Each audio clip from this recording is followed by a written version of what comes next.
Colleagues, with humility, I welcome distinguished Senator Adebola Bashir, the National Secretary of the All Progressives Congress, and our colleagues from the House of Representatives, including one of the youngest members of this House, the young Akala, leading his colleagues to join us. And of course, I've noticed the state chairman of the APC from Osun State, out of excitement, decided to fly in just for this exercise. So you are all welcome, and I recognize all of you. So in that case, I won't go too much into the letters because for the necessary speed, but the summary of it is that the writer has actively participated in various community-driven initiatives, social campaigns, political campaigns, and public awareness events that align with the core values of the All Progressive Congress. These experiences have fueled his decision to join like-minded individuals and elected representatives to drive positive change at both the local, state, and national levels.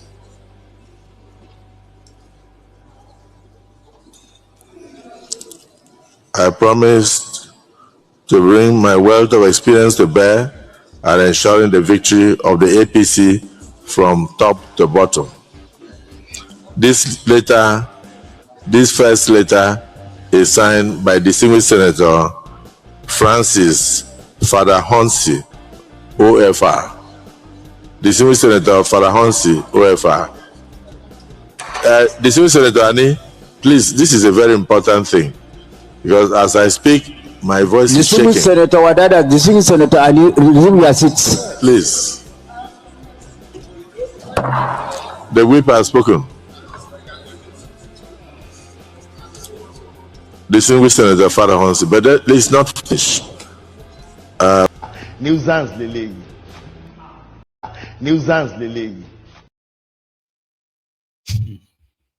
So it was like a special occasion in their National Assembly, joining the PC after you got elected by PDP. And mind you, the Governor Ajogba feeder of Osun, that dancing at the dancer, he was expected to join the same APC this past week. They've done all the check, the medicals, the tests, and they've probably signed all the contracts. Just to unveil him last minute, he changed his mind. Yeah, he was supposed to be one of the new governors to join them. He changed his mind. I think they went to tell him then that, why are you afraid? If you have done well, remember that you defeated this APC, Egbekegbe, twice when they are in power in that same motion. So why are you trying to koto to Koolu? So he now made a statement, released a statement yesterday at the Jackson, right? So he released a statement and he said that he would not be leaving PDP anymore. And PDP and the people of Osun, they have endorsed Tinubu for second term, as much as they have endorsed him for second term too. That one already has a backlash that they have to do another set of lawmakers after these ones left, senators from Osun, another Osun lawmakers, State House of Assembly, and what have you. They had to call a press conference to reassure the dancing governor that they are still loyal to him. Wherever he goes, they will go. That's what they were saying in Osun State in the last 2 weeks until yesterday or 2 days ago. And that changed. Right now, they've decided to stay in the PDP, wait for the coalition to be sorted, and he will go and join the coalition. This is my own intel. That's what I heard. Right? So Akpabiole, let him finish. Resignation from the People's Democratic Party With deep heart, I submit my resignation as a member of the People's Democratic Party, effective immediately. This decision has not been taken lightly, but I feel compelled to do so due to the unresolved internal crisis, various litigations and cases, and lack of leadership at the apex of the People's Democratic Party. These issues have led to widespread disaffection and mistrust among members, making it very challenging for me and for all of us to effectively serve our constituents. The people of my hometown, my senatorial district, and the nation at large cry out for dividends of democracy, infrastructural development, education and good health, and of course employment opportunities, which today the fractured People's Democratic Party cannot provide. As a senator, I am committed to representing the interests of my people, but I can no longer do so under the current circumstances of violence, mistrust, and lack of leadership. Reasons for my resignation: unresolved internal crisis, the party's inability to address internal conflicts, which has created divisions, mistrust among all and sundry. Litigation, the numerous court cases involving party members have tarnished the party's image, disrupted its core mission, and fractured the umbrella. Lack of leadership. The absence of effective leadership has hindered the party's ability to articulate and pursue a clear vision. Factionalization of the party. Factions within the party are key issues. And on and on. I want to save us time. Okay. So that was how the Osun PDP senators became APC senators. You know, when things like this happen, what I used to ask myself is that, Baba, what would then be the fate? No, they are dead anyway. I wanted to say, what would be the fate of those who died trying to stop APC from becoming the senator that represents them? Like they did everything for this PDP, right? Or they did everything for this Labour Party to ensure that APC, they rejected APC, only for somebody with, you know, his own ambition to throw all of that away and just say, because of so I'm just going to go to another party. And what they used to give us their reason is because PDP is already like scattered. But they won't agree that they are already scattered as opposition to APC, you know? So when the Wike is still there, and of course, some are even saying that why can't they just give Wike the ticket and just be the candidate of PDP? The reason why they can't is because Wike is currently beholden to Tifnumbu if he dares. No. Even if he dares, right? His agenda would just be to make PDP even the worse off, as in, I don't know. Just like, that was one. The second thing that they did in their National Assembly today was to discuss the letter that Koolu sent to them. It is to beg for money again, loan. They are hiding a lot from you. They are doctoring data, releasing them, and you are all wondering now that why is it not reflecting?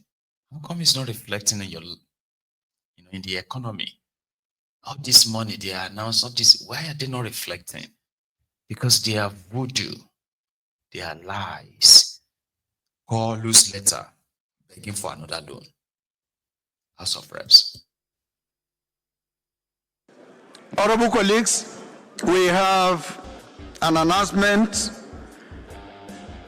from the presidency, and the title of the communication is Request for Amendment of the Draft 2025-2026 Federal Government External Borrowing. And the content of the letter reads as follows.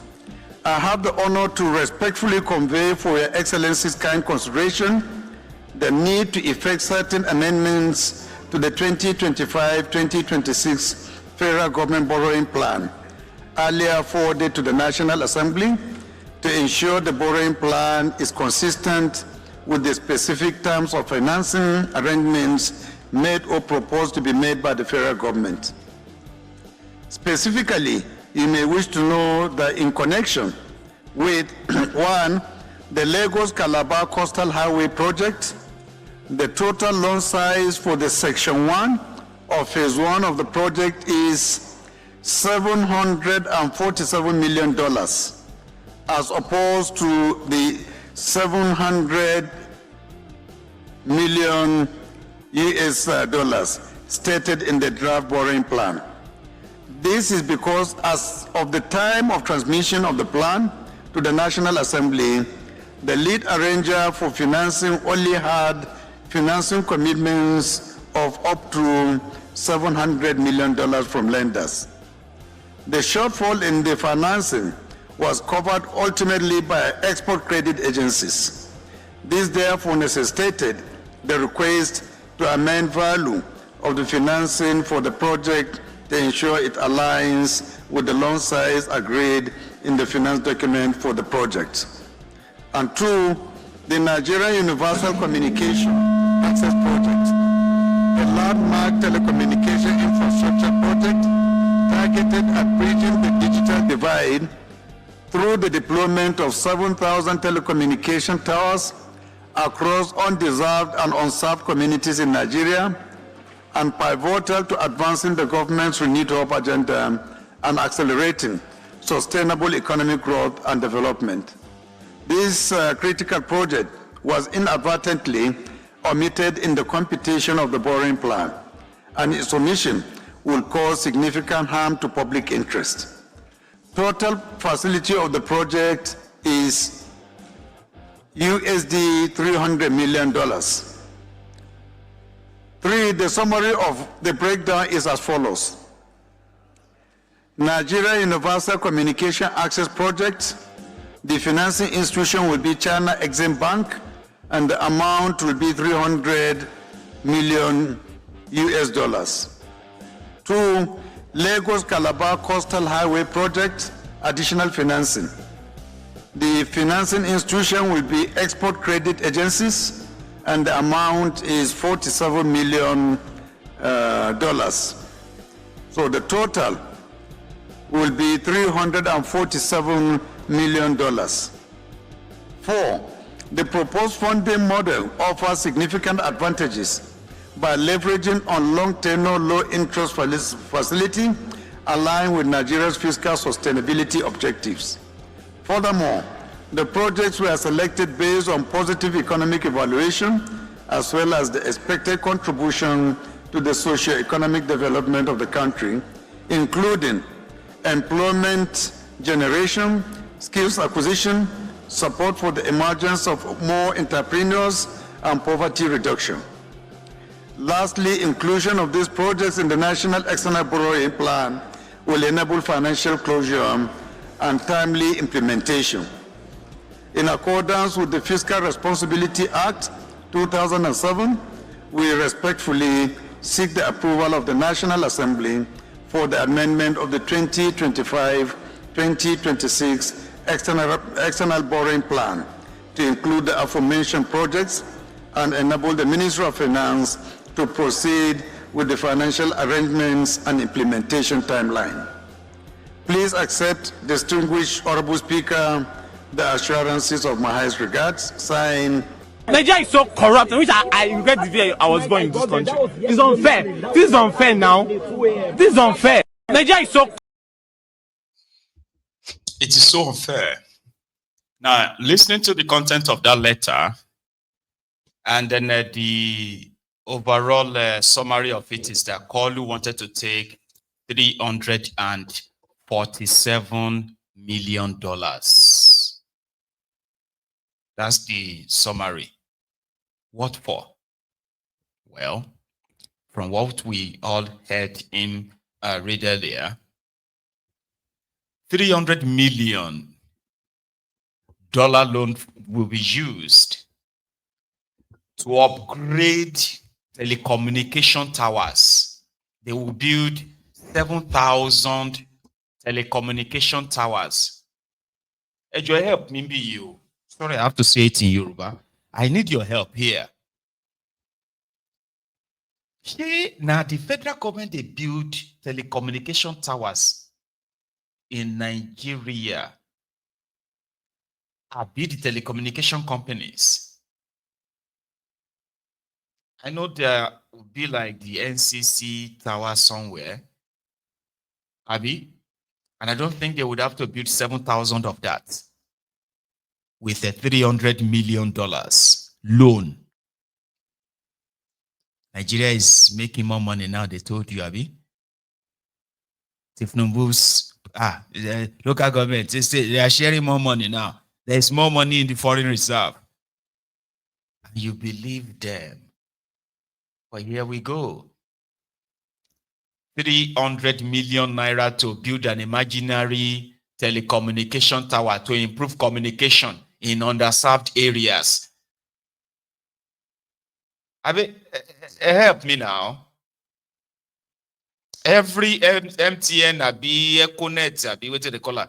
MTN tower is powered with generator and what have you. So, what are they actually talking about to build a communication tower? And then they added other fancy word, skill acquisition, job creation. They are not building any goddamn tower, man. They are using your future to borrow 300 million. That's not the only thing. What about the $47 million? Did you hear the part they said to complete the phase one? To complete the phase one of Lekki, Calabar, Coastal Road. Iboni phase one. No be phase one we commissioned the other day. Completed 30 kilometers. Oh, sorry, 47 kilometers.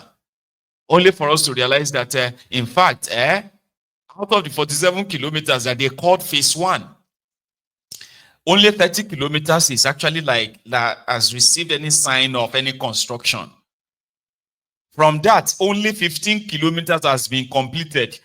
Okay, wait, when they gave this contract to Shaguri, if you have not forgotten, Tifnumbu released 1.2 trillion naira as mobilization money. I didn't say that. Devulumayi said it. Then they reviewed the contract, upscale it as in $12 billion contract. Nigeria naira crashed. Now, do you know that Lagos Calabar Coastal Road is now 18 trillion naira project? Do you know that? No? Okay. Never mind. It is. And it keeps growing. It was supposed to be PPP. I be waiting to call them Shaguri, high-tech. They were supposed to. Jesus Christ, man. 200 million people. Jesus. Let me explain again. Tifnumbu and his gang, they gave contract of 700 plus kilometer road to his friend. But the idea was that they were supposed to bid for the contract. So that when you bid, it means you have somewhere you want to go and take money from, or you have the money to do the road. Nigeria was just to make sure that, you see, at the right of way, all the people whose land they will be affected for that construction. It is the job of Nigeria government to pay everybody, so that these contractors, these companies that are supposed to bid, they're supposed to divide them into like maybe 4 or 5 stages. After the design is done, it was supposed to be divided into like maybe 4, 5, 6, even 10 contractors. That will do their different faces like that. Because now them go bring their money. Right? That was the idea of this long road though, before Koolu cut all of that off. Called his friend, Shaguri.